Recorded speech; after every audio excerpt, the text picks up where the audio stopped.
Hey everyone, I've come to Yunnan to get behind the wheel of the Xiaomi YU7 GT.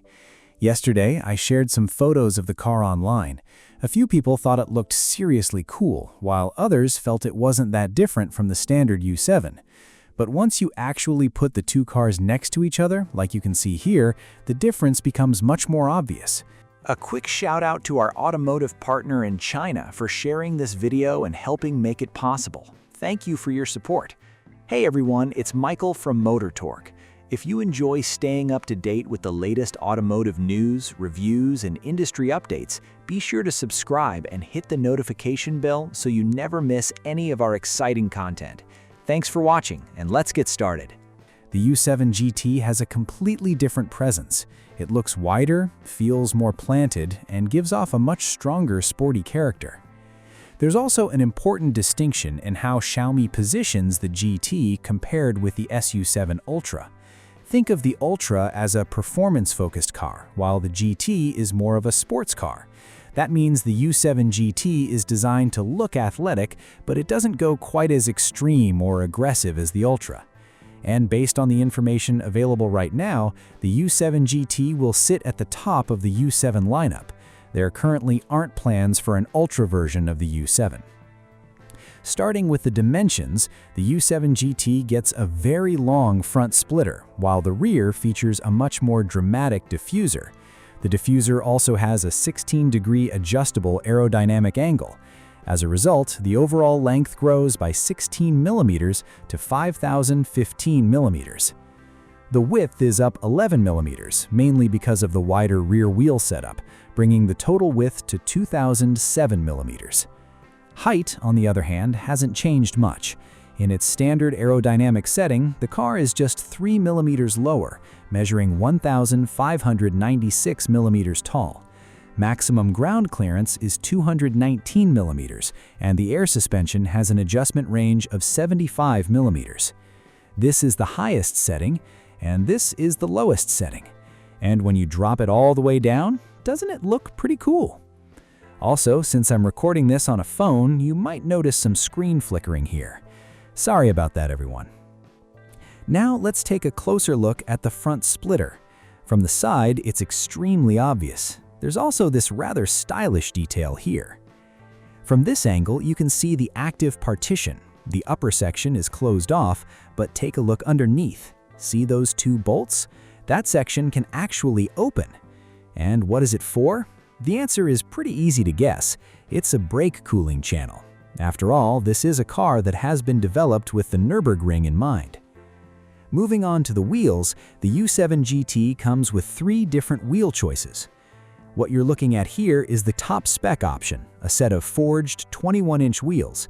There's also another forged 21-inch wheel with the same basic design, but finished entirely in black. The standard setup is a lower spec 21-inch wheel. It's still 21 inches, but isn't forged. Up front, the tires are 265 millimeters wide. Since the front end was specifically designed to accommodate a wider tire, 265 works well here. The rear is a different story. Originally, the car used 275 width tires, but people felt that simply wasn't wide enough, so Xiaomi moved to a 395 width setup. The problem was that the original bodywork couldn't fully accommodate those wider tires, which is why the YU7 GT gets such a noticeable wide-body treatment around the rear wheels. Now let's talk about the tires. The standard 21-inch low-profile wheels I mentioned earlier come with a tire designed to prioritize efficiency, lower road noise, and comfort. It sits one level below the Michelin PS5. The PS5 is available as an option. The front and rear widths remain the same, but this tire provides noticeably stronger grip. Within Michelin's own lineup, this tire is positioned as a 100% street performance tire.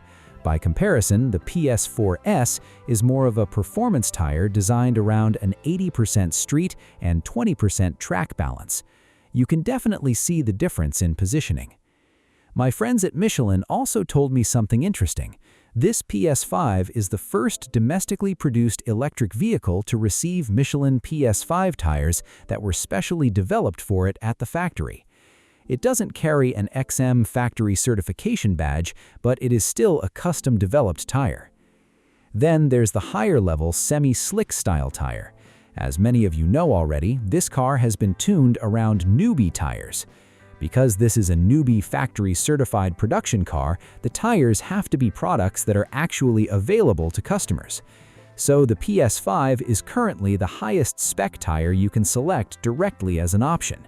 The more extreme semi-slick style tire is treated differently. It's a premium item that you purchase separately through the store. In other words, you can't simply choose the semi-slick tire when ordering the car or pay an additional fee to upgrade to it.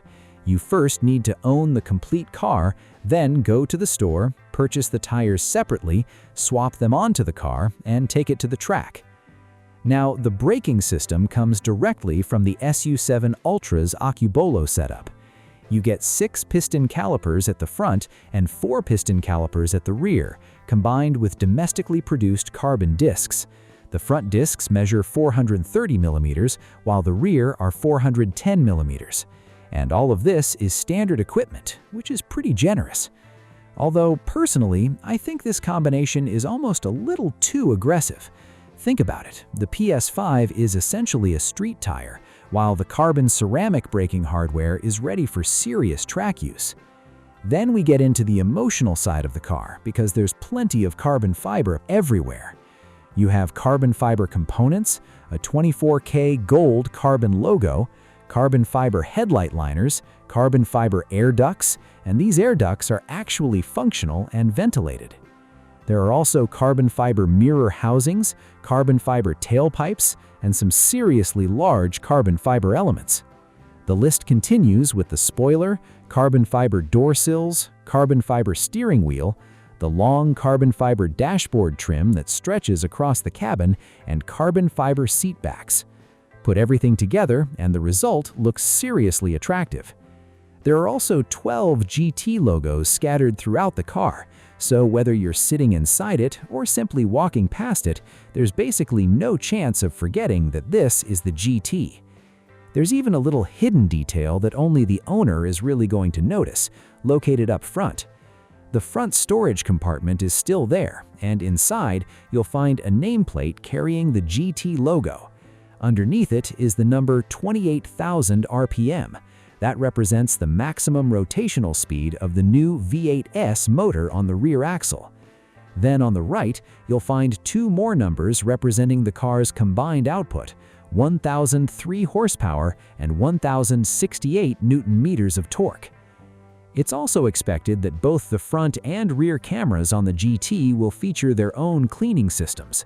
You can actually see the small cover for the system. Now, let's take a look at what the car looks like with all the doors open.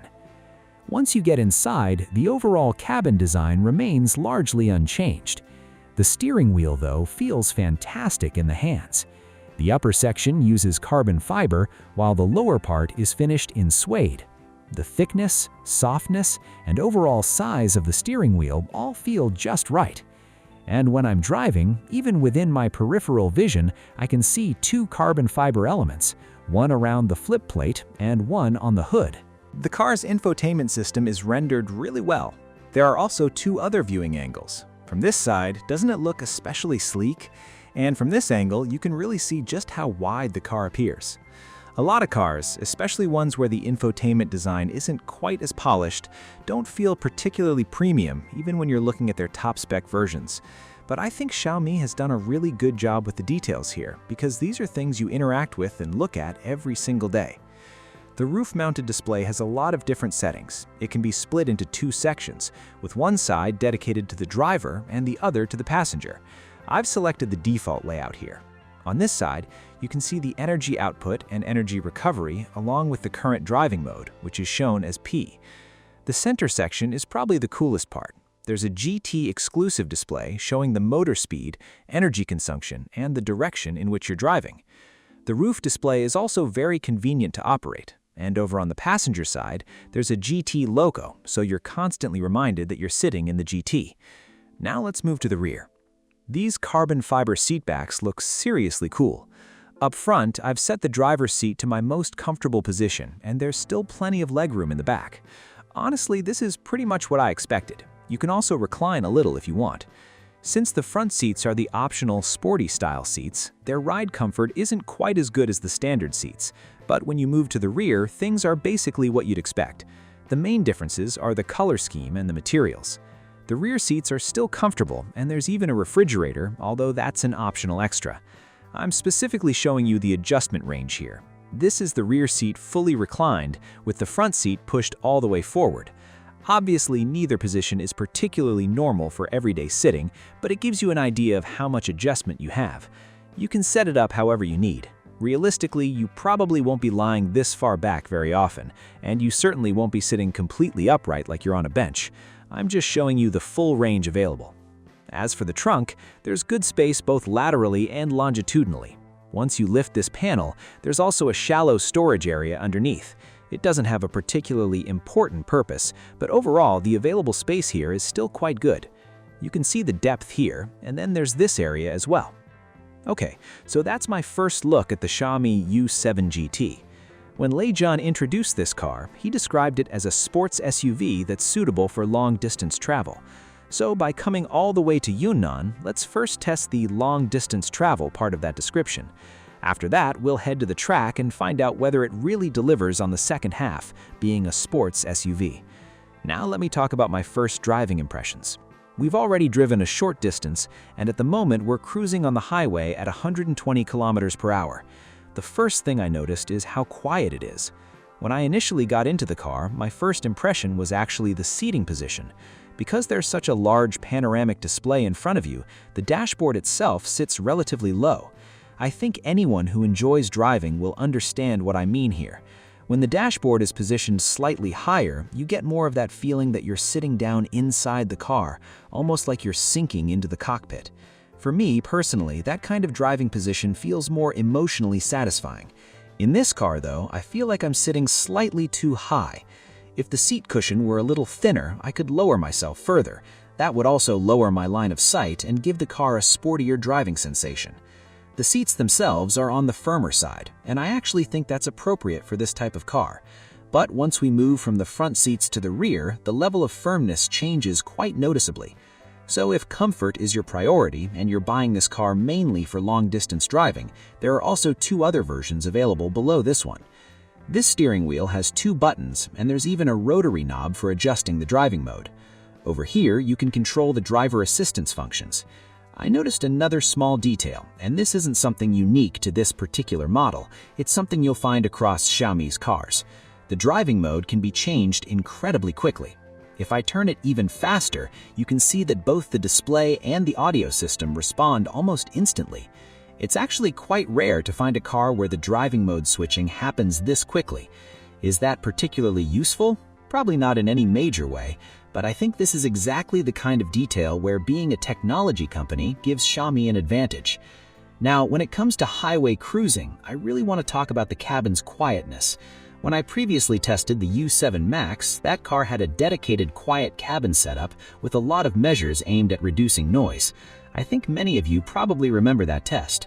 The wind noise control on that car was excellent, although tire noise was somewhat more noticeable. That YU7 Max used Michelin quiet tires, measuring 245 at the front and 265 at the rear, and honestly, I found that a little disappointing. With this car, though, I'm definitely not disappointed. The YU7 GT uses wider tires with more grip, which, at least in theory, should result in a little more road noise. But even at 120 kilometers per hour on the highway, both wind noise and tire noise are controlled extremely well. When we talk about controlling wind noise, basically it comes down to things like thicker glass and stronger sealing around the doors and body. But controlling road and tire noise, in my opinion, has more to do with the rigidity of the body itself. So I have reason to believe that the overall body rigidity of this car, or perhaps the way it filters vibrations, is better than I initially expected. As a result, the car achieves a very good balance between wind noise and tire noise, giving the cabin an impressively quiet overall atmosphere. I think that's something you really need to experience for yourself, and it fits perfectly with what Lei Jun said about this car being suitable for long-distance travel. Now let's move to the chassis. This is Xiaomi's first application of a dual-shock, dual-method air suspension. The technology itself isn't particularly new, but it is a first for Xiaomi. In fact, you can start feeling the character of the chassis almost as soon as you get into the car. The road wasn't in particularly good condition when we left the hotel, so the car immediately had a chance to show us what it's really like, and its character is very clear. This is a sporty car. It gives you more direct feedback from the road, but it doesn't deliver that feedback in a way that feels delicate, uncomfortable, or overly harsh. We all know that a softer suspension doesn't automatically mean a car will be more comfortable, right? For example, if you drive the YU7 Max and the YU7 GT over the same rough road at a relatively low speed, you might actually be surprised. The GT can feel more comfortable with a more polished and refined chassis response. The Max, because its suspension damping is softer, can sometimes feel a little more unsettled and bouncy. That's one of the advantages of the dual damper setup. Take this car as an example. In comfort mode, the air suspension doesn't give you that floating sensation. Instead, it stays very connected to the road and reacts quickly to what's underneath it. Even when you drive over bumps and changes in the road surface, there's still plenty of feedback coming through. Overall, I think the way this air suspension feels on the highway is very well suited for what this car is supposed to do. It gives the YU7 GT the comfort and composure you want for long-distance travel, while maintaining the more direct character you expect from a sporty SUV. All right, we've now reached the foot of the mountain, so it's time to have a little fun on these mountain roads. There's a YU7 GT Sport theme available here.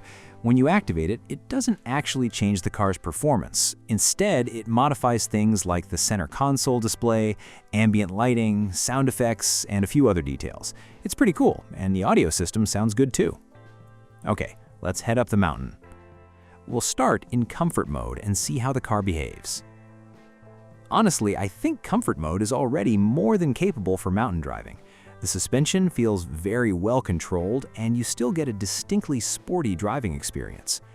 You can see that the road surface here is pretty uneven, but the car stays firmly planted. When you take a corner at a relatively high speed, there's a little bit of body movement, but because we're still in comfort mode, you can feel the tires communicating with you early. The suspension itself feels like it has a very high limit. It's almost as if the suspension is telling you you can go faster, while the tires are saying, okay, that's enough. That's the sensation I'm getting. Actually, if a car like this came from the factory with something like a PS4S or SC7 as its standard tire, I think it could handle pretty much every kind of weather you'd encounter during normal daily driving. But there's a trade-off with an electric vehicle. Give it tires with this much grip, and efficiency, and therefore range, will suffer. So it's a bit of a contradiction. Now let's switch over to sport mode. Honestly, I think the power delivery in sport mode is a little too aggressive for me, but in the custom settings, we can tone down the throttle response and make it smoother. I've also switched the suspension into sport mode. This is actually the setup I was looking for. I wanted the suspension to be a little tighter. Let's see how it feels. And then there's the exhaust sound. You can choose to have this sound played inside the cabin, outside the car, or both at the same time. There's an external speaker system with 4 speakers. Once the suspension is tightened up, the entire driving experience changes. I really love roads like this, especially with all these rises and dips. The steering feels great as well, and the overall damping is noticeably stronger. Once you start pushing the car, you can immediately tell that this isn't just an ordinary SUV. It doesn't even feel like it wants to be treated as a conventional family car. It genuinely feels like a sports car, and it doesn't have that bouncy, unsettled feeling. Of course, because it's still an SUV, it has more suspension travel than a traditional sports car, but it manages to control that movement very well. Another thing I really like is that every time you change the driving mode, the infotainment screen shows you exactly what that mode is doing. You can see how much power is available and how much ground clearance the car has. All the information is presented very clearly. It's actually quite exciting. It almost feels like I'm sitting in a cockpit as the captain, with a clear understanding of exactly how every setting is changing the car's behavior. Alright, now let's try going downhill. Let's see how the braking system and these tires work together. I'm pretty confident about them. Once the tires get up to temperature, I don't think there will be any issues. This also brings me back to something I mentioned at the beginning about how aggressively this car was developed around its tires. The tires are definitely impressive, and in normal operating conditions, the braking feel is excellent. However, there are some situations where you need to be aware of their characteristics. For example, in extremely cold winter weather, if you've just left an underground garage, the initial braking performance won't be at its best. The same thing can happen if you've just washed the car and the tires or braking surfaces are still wet. But if you understand these situations before buying the car and drive accordingly, once you get past that initial phase, you'll experience an incredibly smooth and linear braking response, along with excellent stopping power. There's also something satisfying about how the car looks to other people. When someone sees the YU7 GT, they can actually see the tires through the wheels. The wheels aren't designed to completely hide everything behind them, and honestly, what's the point of having such impressive tires if you can't see them? I think it looks much better when you can clearly see the tires inside the wheels. That visual effect is extremely satisfying, and it gives the car a completely different character compared with simply cruising slowly around town. This car really offers a huge range of personality, and I think that's exactly why I like this kind of vehicle. If I were buying a car myself, as many of you already know, I tend to prefer this kind of middle ground performance car. Some people might describe it as not pure enough, but I see it differently. For me, I want a car that can satisfy almost everything I need outside of the track. I don't want to spend 10 days a year doing track days and then spend the other 355 days dealing with an uncomfortable ride or excessive fuel consumption just because the car was optimized entirely for the track. That's not something I want. If I really wanted a dedicated track machine, I could simply buy a pure track car. But if I want something that works every day while still allowing me to enjoy serious performance when I feel like it, then this kind of balanced performance car is exactly what I'm looking for. Wow, after one run up and down the mountain, that was seriously exciting. And that's where we'll wrap things up for today. I'll be taking this car back to the track later, this time using the semi-slick tires, and we're going to have some more fun. Then I'll be able to show you how the YU7 GT behaves when we really start exploring its more extreme dynamic capabilities.